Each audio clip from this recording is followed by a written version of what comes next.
So now we're going to do exactly the same as what we did a second ago, except we're going to hit our front delts.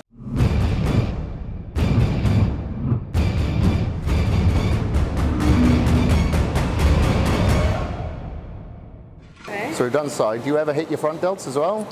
Not often. Okay. What do you normally do the side? You normally do the rear? I'm trying to now focus on rear for more posture. Okay. Reasons, as obviously like I am quite trap dominant and my posture's rolling forward, so I'm trying to recorrect that. Okay. But always up for giving this a go. All right. Okay. So we'll hit rear delts after this. Yeah. Give them some work.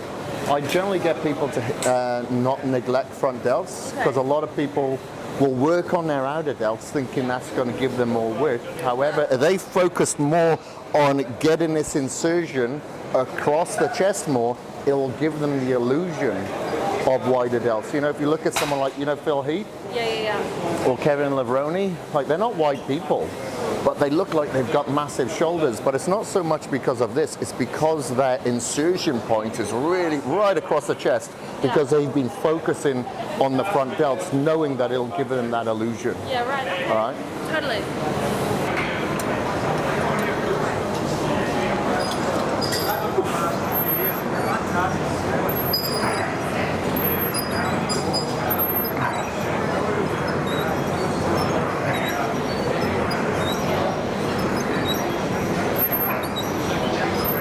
Once we've done 10 like that, we're going to go alternate. So we start off bilateral, then we go unilateral.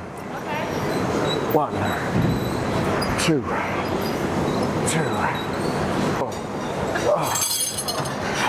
That's 10 wide and Yeah, exactly. So what you'll find is when you're doing anything, bilateral, you'll find that a little bit harder than going unilateral. You'll be able to do more reps or more weight because your neuromuscular pathway only has to focus on one side, so it'll contract harder.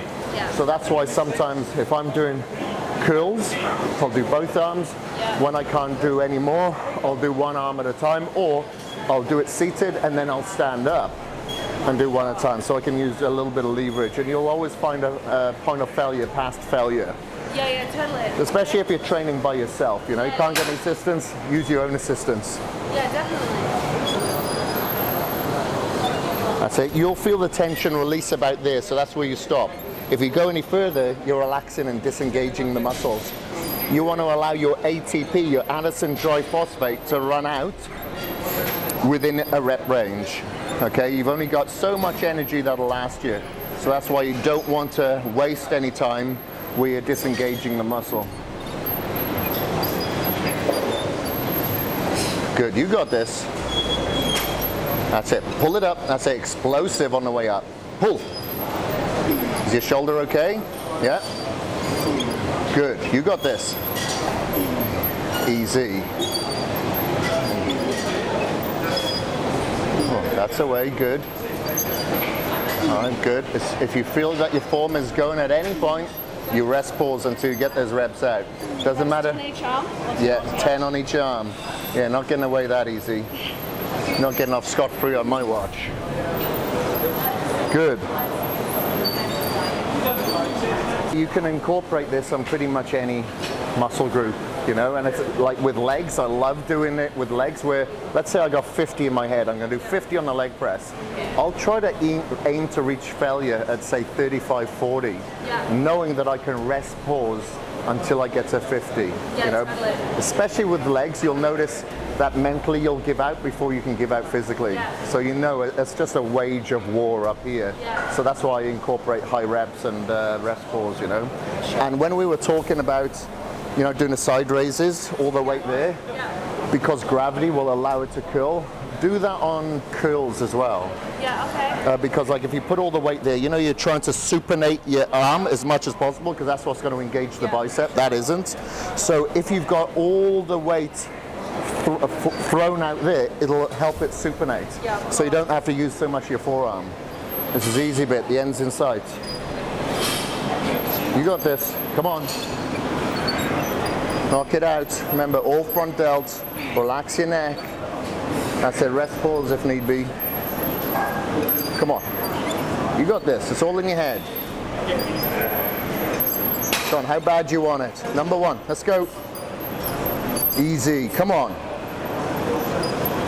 This is your money set right here. Good. Push. Yes. Strong. Come on. That's it. That's it? Yeah. You're done? Lovely. All right. Nice shooting, Tex. So now we're going to go back onto the dumbbells.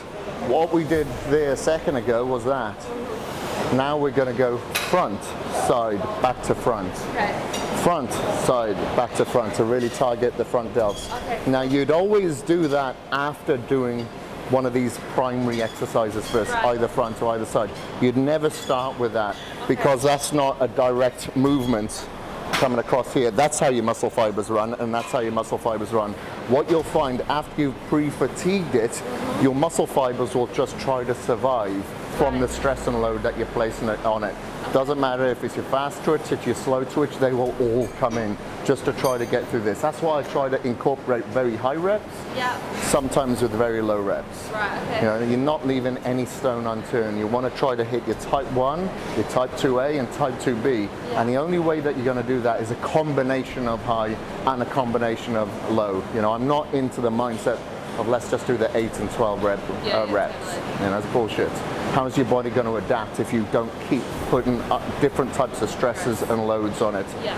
You know, when you're hitting these different types of muscle fibers, you're bringing in different types of energy systems. Obviously, your low reps is going to be your ATP. Yeah. If your high reps is going to be more glycolytic, and that's why we need the carbohydrates when we're doing volume training. Yeah. Sure. All right, so let's get straight back into the DBs. All right, let's do it. I'll start the games.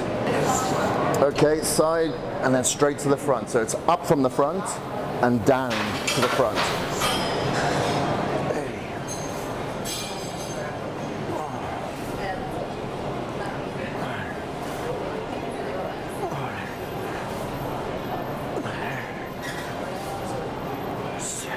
It's ready. Whoa. Okay.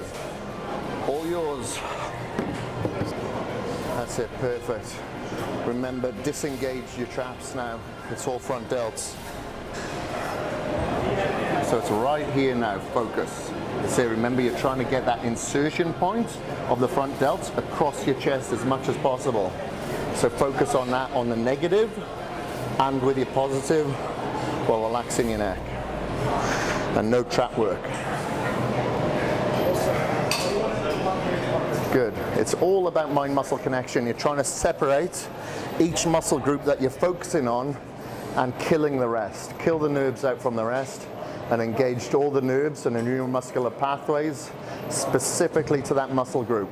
Chances are they forget about that muscle. So, you know, back, rear delts, hamstrings, you know, some of those victims there.